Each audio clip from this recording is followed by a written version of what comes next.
Hi, I'm Bill Allen, your UMA chairman. I hope you're all having a profitable and safe summer. UMA has definitely had a productive start to their summer, and I just wanted to take a few moments of your time and give you a quick update. Just a few weeks ago, we had our annual Capitol Hill Day in Washington, D.C. You've heard me mention it on my last video message, and you probably read about it in the Bus and Motor Coach News. I'm very pleased to report that we had our highest attendance ever. All in all, we had about 70 members come out to meet with their elected leaders on Capitol Hill. This turnout was a tremendous reflection on how much our members care and want to be involved in improving our industry. For all of you who attended, a heartfelt thanks from me. We discussed four main topics with all the congressmen and senators and their staffs with whom we met. First, the need to strengthen partnerships between private bus operators and public transit agencies. Second, the continuation of federal charter service rule. Third, extending a full tax exemption for motor coach operators to give us parity with transit operators. And lastly, a desire to introduce legislation to prevent states from imposing a business activity tax on interstate travel by motor coaches. Over 200 appointments were held in congressional offices, and I think everyone involved would agree that it was rewarding and educational experience. Again, thank you to all of you who came out, and I hope everyone will plan to come next year to continue building support for our issues.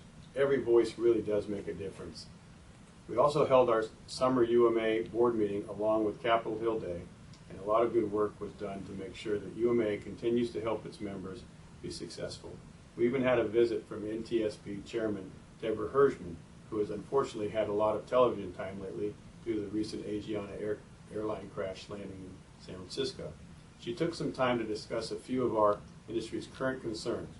Two primary topics that came up were fatigue management, and even though not regulated by her agency, the FMCSA's compliance review inspections.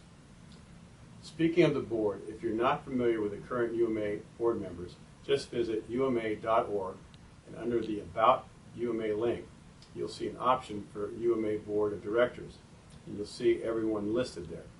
Just so you know, there are 21 board members, 6 from each of the 3 regions, plus 2 associate board members, and 1 board representative from Canada. This segues into my next item about a topic that was discussed at the summer board meeting, and I wanted to make you aware of. That UMA bylaws have been revised for a unanimous vote by UMA members. This is to provide for an election of both the non-coach builder and coach builder associate board representatives using the same process and timeline as the regional directors. Previously, the associates had elected their representatives on the floor of Expo, but this revision allows for all directors to be elected in the same consistent manner. You will see in the July 15th edition of Bus and Motor Coach News that we have 7 board seats.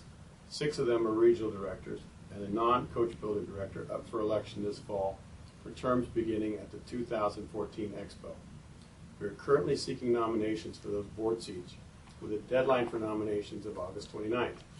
This is so important because unlike other associations, our board members have to represent their region and not be merely rubber stamped back onto the board.